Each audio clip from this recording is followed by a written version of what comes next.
ये बड़ा ना आपको एक इम्पोर्टेंट इसमें दिखाते हैं कि इसमें हमने वॉक इन टनल, क्योंकि ये ऑलरेडी वेजिटेबल रिसर्च इंस्टीट्यूट में टमाटर के लिए ये टनल या खीरे के लिए इस्तेमाल हो रही थी। तो उसके अंदर ही हमने अदरक के ट्रायल शुरू कर दिए हुए थे ना। तो लेकिन अगर कोई फार्मर इसको जिसके पास हाई टनल नहीं है और वो टमाटर खीरा भी नहीं लगा रहा, तो नया सेटअप अगर वो बनाना चाहता है, या ऑलरेडी जिसके पास वॉक इन टनल है जिसमें लोग खीरा लगाते हैं, इसके अलावा चिलीज़ या ये जो कैप्सिकम है, शिमला मिर्च वो लगाते हैं, तो वो टनल भी इसके लिए बेस्ट है। बल्कि मैं तो ये कहूँगा कि लो कास्ट है और फार्मर को वॉक इन टनल के अंदर ही लगाना चाहिए। बाकी आपको दिखाएंगे लो टनल के अंदर भी ये कामयाब इसको हो सकता है, लेकिन इसकी हैंडलिंग फील्ड ऑपरेशंस जो है वो वॉक इन टनल के अंदर बेस्ट होते हैं। तो ये इसमें आपको डिटेल में थोड़ा दिखाते हैं। तो इसमें वॉक इन टनल के अंदर आप एक फ़ायदा तो ये है कि इसकी कास्ट कम है। फॉर एग्ज़ाम्पल अगर हम बात करें कि ये जो हाई टनल है ये 7-8 लाख का अगर 10 मरले पे लग जाता है, ये एंगल टी आयरन का टनल जो बना हुआ है, तो वॉक इन टनल आपका 8-9 लाख का 1 एकड़ के जो पाइप्स हैं उसके आ जाते हैं। 20 फुट की लेंथ होती है, उसको डाई से बेंड कर लिया जाता है और ये कॉमन है टनल। बहुत सारे फार्मर्स इसमें, जैसे मैंने पहले बताया, खीरा, शिमला मिर्च और बाकी सब्ज़ियाँ इसमें लगा रहे हैं। तो इसी तरह ये वॉक इन टनल से दूसरा इसका फ़ायदा लो कास्ट के अलावा ये है कि आप साइडों पे इसके इंटरक्रॉप कर सकते हैं। लाइक ये जैसे हमने इस वक्त ये सफ़ीना वैरायटी है हमारे इंस्टीट्यूट की, बिटर गोड की, जिसे करेली भी फार्मर कहता है। तो ये ऑटम सीज़न में लगती है, यानी जुलाई अगस्त में लगती है और ये दिसंबर तक प्रोडक्शन देती है। और इससे पहले फरवरी मार्च में हमने पिछली वीडियोस में आपने देखा होगा कि इसमें करेला लगाया था, जो हमारी इंस्टीट्यूट की वैरायटी असवद के नाम से, जो छोटा छोटा करेला होता है। तो इस वक्त ये अब क्रॉप मैच्योरिटी की तरफ है, तो इस पर आप देख सकते हैं थोड़ा इसमें इस वक्त वायरस भी आपको नज़र आ रहा है, क्योंकि इस पर प्रॉपर जो, क्योंकि अदरक पे इतना इंसेक्ट नहीं आता, तो इस पर इतनी वो जो इंसेक्टिसाइड है वो उसकी स्प्रे नहीं हुई। तो क्योंकि इस पर वाइट फ्लाई का इशू आता है और इंसेक्ट का इशू आता है, तो वो उसको, और फ्रूट फ्लाई का, तो वो रोकना पड़ता है। डेफिनेटली केयर से चीज़ें अच्छी हो जाती हैं। और इधर हम देखें कि ये हमने वॉक इन टनल के अंदर बेड्स पे भी लगाया, इसको भी फिर ऐसे ही आगे आगे देखें तो रिज पे लगाया और फिर उसको फर्दर फरों पे लगाया। तो बेड पे और फरों पे इक्वली गुड जा रही है क्रॉप। बाकी हार्वेस्टिंग का इंशाल्लाह फिर हम आपसे शेयर करेंगे।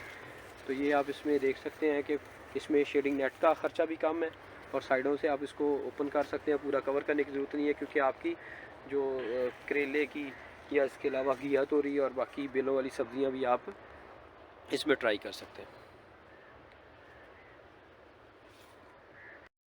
ये जो है ना लो टनल बेसिकली बनाई है, तो इसमें ये सरिया या आप जो होती है बांस की छोटी छोटी, या उसको शहतूत की भी छोटी छोटी से काम चलाया जा सकता है।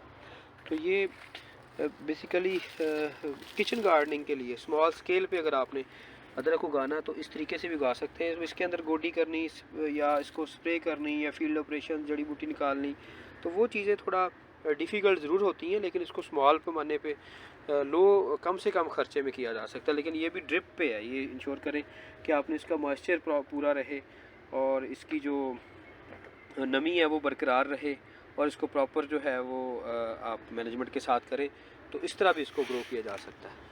तो ये आप इसमें नेट का ख़र्चा भी डेफिनेटली कम है और इसके स्ट्रक्चर का ख़र्चा भी कम है। लेकिन कमर्शियल स्केल पे अगेन हम वही कहेंगे कि वॉक इन टनल पे जाएं आप। वॉक इन टनल जिसके पास ऑलरेडी हैं वो इसको स्मॉल स्केल पे, अगर आपके पास 4 एकड़ पे आप उसकी वेजिटेबल्स ग्रो कर रहे हैं वॉक इन टनल में, तो एक टनल में इसको ग्रो करके देखें। और वहाँ पे आपका एक तो एक्सपीरियंस होगा, आप सीखेंगे कि अदरक को कैसे ग्रो करना है, और उसके साथ साथ आप सीड बना सकेंगे। जब आपका अपना सीड बन जाएगा, फिर उसको आप आगे बढ़ाते हैं। अगर आप देखते हैं कि आपके एरिया के अंदर या आपकी मैनेजमेंट के अंदर आपकी क्रॉप ये अदरक की फिजिबल है, तो उसको फिर आप बढ़ा लें। तो यही इसमें तरीका है कि इसको अपरेंटली आप ये ना हो कि अचानक से आप इसको एकड़ों में लगाना शुरू कर दें। फिर आपको सबसे जो मेन इसमें मसला आएगा वो सीड का आएगा, क्योंकि अभी क्रॉप ये कॉमन नहीं है और इसके लिए अभी सीड रेडी अवेलेबल भी नहीं है। वेजिटेबल रिसर्च इंस्टीट्यूट इसमें टिश्यू कल्चर प्लांट्स जैसे पिछले 2 साल से फार्मर्स को दे रहा है, तो वो हम देंगे, लेकिन वो लिमिटेड होते हैं। क्योंकि वो सारे फार्मर्स को देने होते हैं, तो उसकी हमारी जो क्वांटिटी भी हमारे पास अवेलेबल है वो लिमिटेड है। तो वो इंशाल्लाह हम देंगे, लेकिन उसके साथ साथ फार्मर जो है इसको अपना सीड बनाते हुए इसको स्लो प्रोसेस के साथ आगे लेके चले इंशाल्लाह, तो ये क्रॉप सक्सेसफुल होगी इंशाल्लाह। ये हमने जो हल्दी के अंदर एक इंटरक्रॉपिंग और साथ में कई में इंटरक्रॉपिंग की थी, तो उसमें क्योंकि ये हल्दी जब स्टार्ट में हल्दी भी छोटी होती है, जब हीट का प्रेशर बन रहा होता है, तो उस वक्त कोई खातर खा इसका फ़ायदा नहीं हुआ अदरक की क्रॉप को। तो लेकिन उसमें ये आप देख सकते हैं कि कुछ एंट्रीज ऐसी हैं कि जो सर्वाइव कर रही हैं, इनके ऊपर धूप भी पड़ रही थी और वह सारी चीज़ें जो इसके अंदर थी, लेकिन इसका मतलब 32-33 डिग्री पे होने वाली क्रॉप ने 48-47 टेम्परेचर पे इन पौधों का बचना, तो ये भी बड़ा खुशाइंद है। इसको हम फर्दर इन जो वैरायटीज़ यहाँ पे सर्वाइव की हैं इनको अगेन जो है हम स्ट्रेस स्क्रीनिंग करेंगे, और इस तरह इंशाल्लाह कुछ सालों के जो रिसर्च के बाद हम इस काबिल हम उम्मीद करते हैं कि इस काबिल हो जाएंगे कि इंशाल्लाह विदाउट एनी शेड या ज़्यादा मतलब हल्के फुल्के शेड के साथ भी हम इसको अदरक को सक्सेसफुली ग्रो करने के इंशाल्लाह काबिल हो जाएंगे। तो हल्दी भी इस टाइम मैच्योरिटी के ऊपर पहुंच चुकी है, तो इसको भी इसके साथ ही अदरक के साथ ही हार्वेस्ट करेंगे, और अगेन ये ट्रायल रिपीट करते जाएंगे इंशाल्लाह। ऐसे ही फाइंडिंग्स ये देख सकते हैं। तो ये पौधे इसमें मतलब कुछ पौधे सर्वाइव किए हैं लेकिन वो वीक हैं।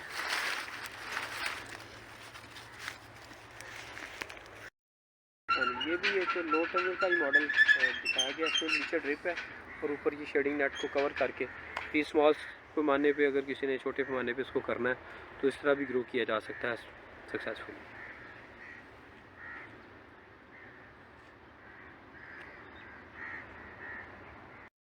ये हमारी लास्ट टनल है ट्रायल्स की। तो इसमें हमने बेसिकली जो एक एक्सपेरिमेंट ये था कि हम डिफरेंट कलर्स को ट्राई करें ब्लैक नेट के साथ साथ, जैसे ब्लू कलर है, रेड है, ग्रीन है।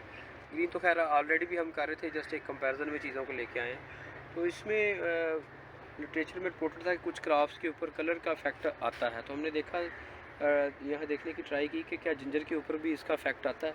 तो उसके लिए हमने डिफरेंट एंट्रीज़ को लगाया इसके नीचे और इसका डाटा रिकॉर्ड कर रहे हैं। लेकिन एक चीज़ ये हुई कि ओवरऑल इसके अंदर टेम्परेचर बाकी ब्लैक नेट के मुकाबले में ज़्यादा था, और फिर साथ में ये था कि इसके जो सॉइल थी इसमें भी एक जो जिसे हम कहते हैं ना सिक एनवायरनमेंट, ये था कि टेम्परेचर राइज होने की वजह से नमी डेफिनेटली देनी होती है, हमने इसको इरीगेट तो करना होता है, और ऊपर से बारिशों का भी सीज़न होता है। तो इसमें डिज़ीज़ का प्रेशर बहुत ज़्यादा था, यानी कि बाकी सारी टनल्स के मुकाबले में यहाँ पे डिज़ीज़ ज़्यादा थी। तो उसमें फिर ये हुआ कि हमारी हीट प्लस डिज़ीज़, उसमें फिर ये आप देख सकते हैं कि कुछ एंट्रीज़ आपको सर्वाइव करती हुई नज़र आ रही हैं, जिनके लिए हालात तो सारे एक जैसे ही थे, सारी एक जैसे ही प्लांट लगाए हुए थे। तो उसमें स्क्रीनिंग होते हुए ये कि कुछ वैरायटीज़ ने परफॉर्म किया और कुछ वैरायटीज़ के प्लांट्स ने अच्छा परफॉर्म किया है नामसाइद हालात के बावजूद। ओवरऑल अगर आपको हम दिखा देते हैं कि एक जस्ट बिहेवियर ऐसे ही ये जो है स्क्रीनिंग करते ही जो प्लांट्स ही आगे जाएंगे, तो इनको प्रॉपर फिर अगले साल इसको सिक एनवायरनमेंट देंगे, रिलेटिवली हीट वाला एनवायरनमेंट देंगे, उसमें से फिर अगेन चीज़ें स्क्रीन होती हुई जो वैरायटीज़ आगे जाती जाएंगी इंशाल्लाह। फिर वो हमारे जो एबायोटिक स्ट्रेस वाला या बायोटिक स्ट्रेस वाला एनवायरनमेंट है उसको भी टॉलरेट करने वाला मटेरियल जो है फिर वो फार्मर को हम इंशाल्लाह डेवलप करके उसको रिलीज़ करेंगे। तो ये हमारा एक ओवरव्यू है, ताकि हम जो इस चैनल के ऊपर फार्मर्स को हम दिखा रहे हैं कि जो वेजिटेबल रिसर्च इंस्टीट्यूट अदरक पर ट्रायल करता है। अब हम इस पर सारे ट्रायल्स की डिटेल में तो नहीं जा सकते, वो डेफिनेटली वो छोटी छोटी चीज़ें होती हैं, आफ्टर डाटा रिकॉर्डिंग वो चीज़ें सारी थ्रैश आउट होती हैं। तो ये जस्ट एक ओवरव्यू देने के लिए कि वेजिटेबल रिसर्च इंस्टीट्यूट अगर काम कर रहा है, जो फार्मर बहुत सारे फार्मर्स तो आके यहाँ हमें इन पर्सन विज़िट कर लेते हैं, लेकिन सब फार्मर्स के लिए दूर दराज से आना वो मुमकिन नहीं होता।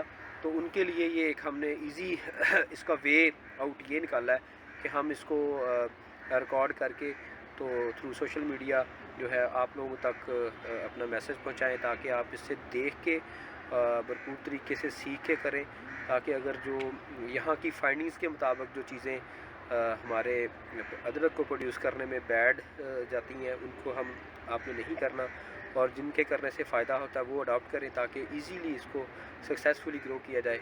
तो इसको स्मॉल पैमाने से करते हुए इंशाल्लाह हम पूरी मेहनत के साथ अगर करेंगे तो पाकिस्तान जो अदरक में खुद कफ़ील इंशाल्लाह ज़रूर होगा। तो उसके लिए यही है कि जो फार्मर जिनके पास वसाइल है वो ऑलरेडी टनल फार्मिंग में है, तो वो उसको स्मॉल स्केल पे जो है वो उसको शुरू कर दें और अपना सीड बनाते हुए फिर इसको बढ़ाएं। इंशाल्लाह इसमें उनकी इनकम डेफिनेटली वो भी उनको जनरेट होगी और मुल्क का भी फ़ायदा होगा कि जो हम अरबों रुपए का अदरक इम्पोर्ट करते हैं तो उसमें भी इंशाल्लाह हमारा ज़रिए मुबादला बचेगा। तो इसी दुआ के साथ कि जो फार्मर जिन्होंने वेजिटेबल रिसर्च इंस्टीट्यूट के साथ मिल के या इधर से ट्रेनिंग ले के अदरक ग्रो किया हुआ है, तो अल्लाह उनका भी जो प्रोडक्शन है वो अच्छी आए और पाकिस्तान जल्द जो अदरक में खुद कफ़ील हो जाए। तो अल्लाह हाफ़िज़, थैंक यू वेरी मच।